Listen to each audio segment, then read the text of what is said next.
Sure. Since you and I spoke last, we have seen explosions in a residential neighborhood of Moscow, purported to be about 10 minutes from the official residence of President Putin. There's one of the explosions now. In fact, that's the biggest of them. Your colleague, Colonel Tony Schaefer, says that could be 500 to 1,000 pounds. He also says that there's some significance. Gary, if you'll run it again, at the very beginning, very beginning of the red flash, which would tell ordnance people about how large and powerful it is. So how did it come about that something like this occurred in a residential neighborhood in Moscow? Is President Zelensky a loose cannon? Has the U.S. consented to this, or both? Well, we know a couple of things. First of all, this attack was launched from inside Russia. And Americans are always saying, well, what's wrong with the Russians? How can't they secure their borders? They have 1,100 miles to be concerned about. That's quite a border. And it's inevitably going to be penetrated. Most of it is heavily forested. What isn't forested involves large rivers. So trying to secure all of it is difficult. Somebody said that roughly 19 of these drones were launched. All were shot down except these three, and these three exploded harmlessly on the ground. Now, as far as the payload is concerned, I'm a little skeptical of the size. You can make a small explosion look like a big one, depending upon, where you photograph it. I think they were using the Orlan drones that were originally devised or developed in the Soviet period, and they carry a payload of perhaps 30, 40 pounds of explosive max. So I have difficulty believing that was a 500 or 1,000 pound bomb. Are the Russian air defenses weak? No, absolutely not. Well, how would something like this get through? If this had hit the president's house, it would have destroyed it, I would imagine. Yeah, well, it didn't come anywhere near the house. It's a residential area, but they seem to have petered out on their own. It may be they ran out of fuel, or they had some kind of problem with the motors, or it could also be they were jammed, because the Russians have done a brilliant job. They probably knock 300 or 400 Ukrainian drones out of the air every day, thanks to their jamming systems, which are the best in the world. So I don't know, except that I'm not even sure this was Ukrainian. There's some evidence that the SAS is involved, penetrating into Russia and what's SAS, Colonel? Special Air Service. That's the British equivalent of Special Operations. They ultimately, behind the scenes, took credit for the explosion that was an attempt to disable the bridge between Crimea and Russia. They're very good at this sort of thing. I'm sure that's a distinct possibility. If they were Ukrainian, they had someone with them that knew what they were doing. If they were Ukrainian, is it likely that American intelligence knew about it? And if the answer to that is yes, is it likely that the DOD or the Department of State or the National Security Council or whoever's giving Ukraine marching orders knew about it? I'm trying to figure out if President Putin would have an argument that Joe Biden or somebody who works for him ordered an attack on his house. Well, I'm sure President Biden would insist on plausible deniability. Well, I wasn't informed, or we did not urge them to do that, something like that. You have to be realistic. Everything they do is based on data that we provide to them. In other words, overhead surveillance, overhead photography, down to the smallest detail. These things are not accidental. So the intelligence support is absolutely, definitely there. But again, plausible deniability. They didn't tell us they were going to do it today, but we knew they were going to do it for weeks. You know what I'm saying? It just doesn't finish. I hear you. Here's Admiral Kirby just a few minutes ago on this very subject. Clarify for us again the U.S. policy here, because it says that as a general matter, Ukraine shouldn't strike inside Russia. What exactly does that mean, general matter? And does Ukraine, a country that's been under attack for more than a year, not have a legitimate right to attack its aggressor back on its own territory? We don't tell them where to strike. We don't tell them, where not to strike. We don't tell them how to conduct their operations. We give them equipment. We give them training. We give them advice and counsel.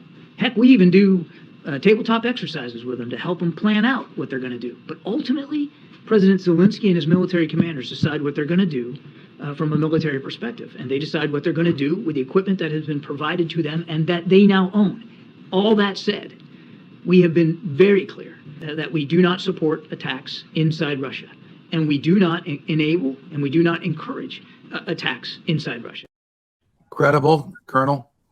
I remember another public figure who said, I feel your pain, but I did not have sex with that woman. Yes. Okay. And we later discovered, oh gosh, surprise, surprise, he had sex with her. So I think this falls into the same category. I would not expect him to say anything else, but I would not impute any integrity to it. I'm just trying to come to grips with the idea that the United States government may have looked the other way or facilitated an attack on the capital of Russia, and whether they have the remotest idea of the ramifications of that behavior. Well, the combination of arrogance and self-delusion is very powerful. Remember, the majority of people that you're dealing with in Washington today still view Russia through the lens of 1994, 95. They think they're dealing with a failed state that has a weak economy, a society that is on the verge of revolt. I mean, these kinds of things are widely believed. None of it's true. Anyone else with half a brain understands the economy in Russia is very strong. Russia has the resources and the capability to last indefinitely. They have a huge manpower pool. I mean, we go down the list. It's just not true. But unfortunately, these delusions persist. And then you add this to arrogance. And they think also that we are the same military power that we were in 1991. And Judge, we're not. There's nothing we have today that the Russians do not also have. Whatever advantages we once had in many key areas, they're gone. You've seen this clip before, but I can't resist the temptation of running it past you again in light of what you just said about arrogance. Here's Victoria Nuland about 4 or 5 months ago encouraging an invasion of Crimea with American military support. There is a drone base in Crimea where the drones that the Iranians have given Russia are being launched from. There are command and control sites in Crimea that are essential for Russia's hold on all of the territory, including the land bridge. There are mass military installations on Crimea that Russia has turned into essential logistics and back office depots for this war. Those are legitimate targets. Ukraine is hitting them, and we are supporting that. There's the battering ram argument right out of the mouth of the number 3 official in the United States Department of State. Yeah, well, she's telling you the truth. Everything she said is accurate. I obviously don't support the policy position. She would have made a great spokesman for the Soviet armed forces back during the Second World War in 1941, when the heroic forces of the motherland were throwing back the Wehrmacht.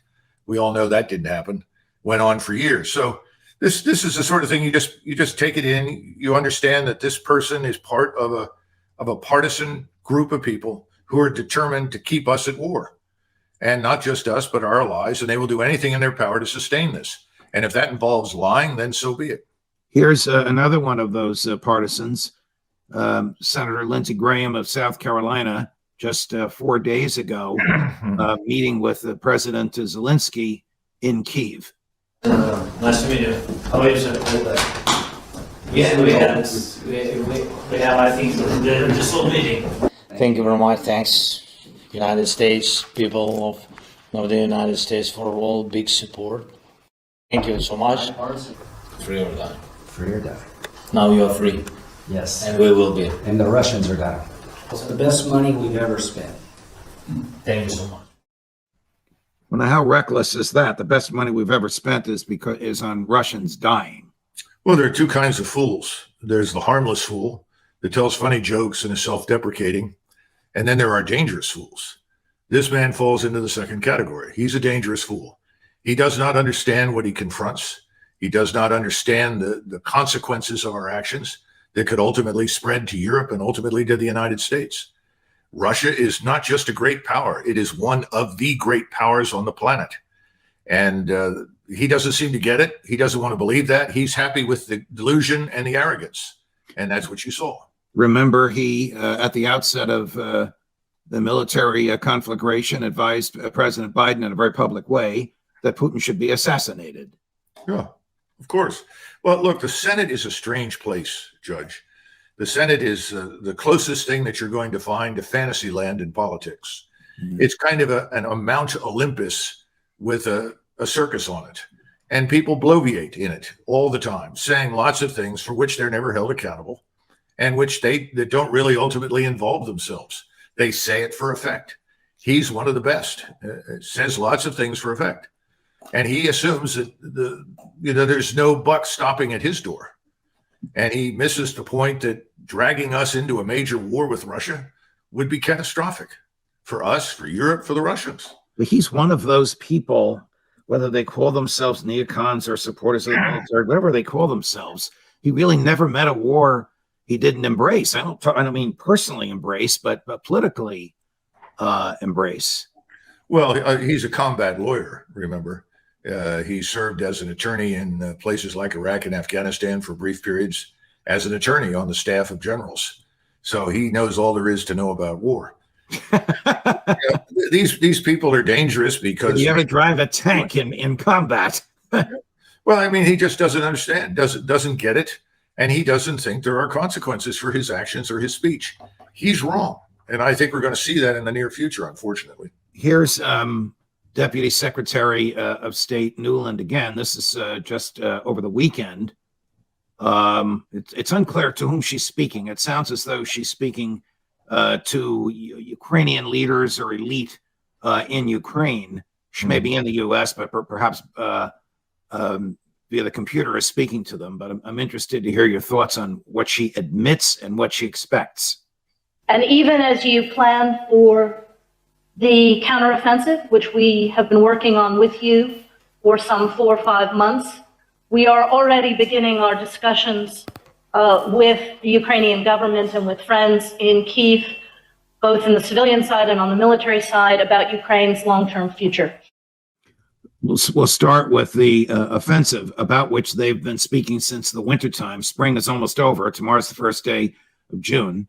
I don't want to get semantic about whether it's truly a spring offensive, but are you surprised to hear her say in public, we? That either means the State Department, the CIA, the DOD, the Biden administration, the federal government have been working with you on the spring offensive for 4 or 5 months.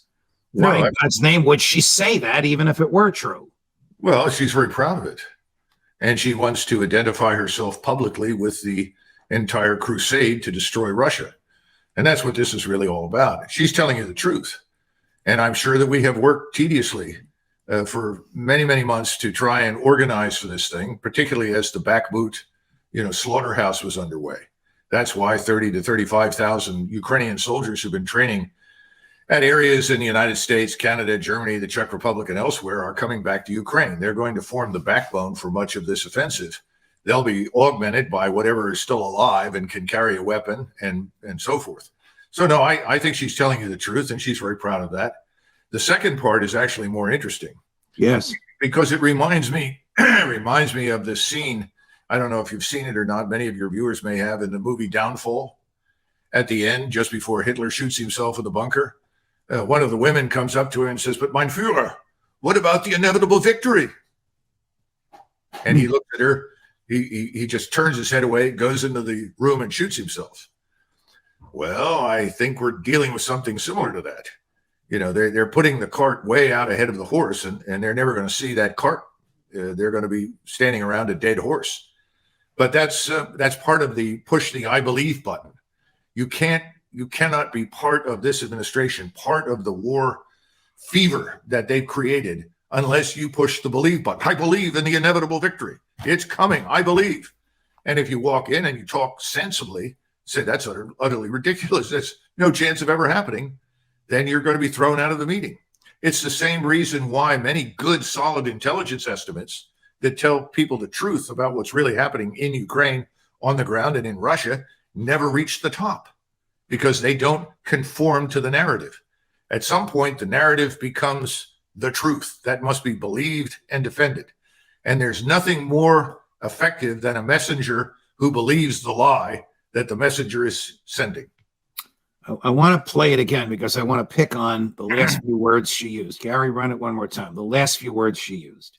And even as you plan for the counteroffensive, which we have been working on with you for some 4 or 5 months, we are already beginning our discussions with the Ukrainian government and with friends in Kyiv, both in the civilian side and on the military side, about Ukraine's long-term future. Ukraine's long-term future. The United States State Department is speaking to Ukrainians about Ukraine's long-term future. Does it involve President Zelensky? Will it be dictated by Mrs. Nuland, just as she commanded a coup? Well, I think you saw evidence for this planning several months ago when you saw a picture of Mr. Zelensky seated at a table with bank freedman, who subsequently was revealed as a huge fraud, and Larry Fink from BlackRock. These are some of the key figures that are involved in deciding what's going to happen to Ukraine when, quote unquote, they win. I'm not sure I'd want any of those people deciding the future of anything inside the United States, least of all my home state or the city where I grew up or anything else. But those are the people driving this train. You've got to go back and always ask the question, who are the oligarchs? You know, I always talk about government by donor. The government in Washington doesn't pay any attention to you or me. We're irrelevant. We're not mega donors. The mega donors own Washington, D.C. They're the ones making these decisions. Identify them, figure out who they are, where their money is going. We've seen some in the past, like Zuckerberg, for instance, a good example, but there are many others. They're donating and they're shaping policy. They're determining that we're going to fight this to the bitter end in Ukraine. It's not Biden. Biden's a cutout. He's just a front man. He's being handed the script and he delivers it with enthusiasm. But that's where we are. So none of this should be surprising to the American people. The real question is, how long do they put up with this? And if you're waiting for somebody on the right to stand up and be counted, forget it. You know, you've got plenty of people on the right. They're interested in the donors too. And the donors own most of them. Somebody who's not donor owned and see what they will do. Just as an aside, I would imagine that our friend, the great Congressman Andy Biggs, is suffering 1,000 deaths as we speak. Of course. Trying to decide how to prevent the government from allowing Joe Biden to borrow without limit, a deal concocted by Republican leadership. Well, remember, they're poised to violate the Constitution, which puts that in the hands of the House of Representatives. In other words, you can't just press the button and create money over in the Treasury. Right. And the Fed can't do it. But guess what we're going to do? We're going to do that. Right. It's a terrible state of affairs. I was surprised by the clip we're going to show you now. I guess I had never really paid attention to him. Perhaps you know him, Prime Minister Viktor Orban. I thought this statement that we're now all about to watch was one of the clearest, most articulate, even eloquent statements I've heard from an Eastern European leader on this issue of the war in Ukraine. I'm anxious to hear your thoughts. You made a great deal about 1956 and fighting for freedom. You have a neighbor who was invaded by Russia, the very country. You know, you grew up with pictures of tanks going into Budapest. You know, why are you opposing the European aid? No, it's emotionally, it's tragic. So we, all of our heart is with the Ukrainians. We understand how much they suffer. But I'm speaking here as a politician who should save lives. So the most important thing for the international political community is to save lives, especially when you are convinced, as I do, that there is no chance to win this war. So therefore, what we should do far more energy invest into to convince everybody that the only solution is ceasefire. And then after the ceasefire, peace talks should start. And then we could back to your point, yeah? But do you really think there is no chance of Ukraine winning? That's and my point. They stand very little chance of winning without the aid which you are currently blocking. No, my position is that looking at the reality, looking at the figures, looking at the surroundings, looking at the fact that NATO is not ready to send troops, it's obvious that there is no victory for poor Ukrainians on the battlefield. Well, I thought he was terrific. What did you think, Colonel? No, well, he's pragmatic. Most Hungarians are, by the way. And thank God he spoke English, because nobody speaks Hungarian except Hungarians. That language is a built-in security system, and it's always worked brilliantly in war because nobody can understand it.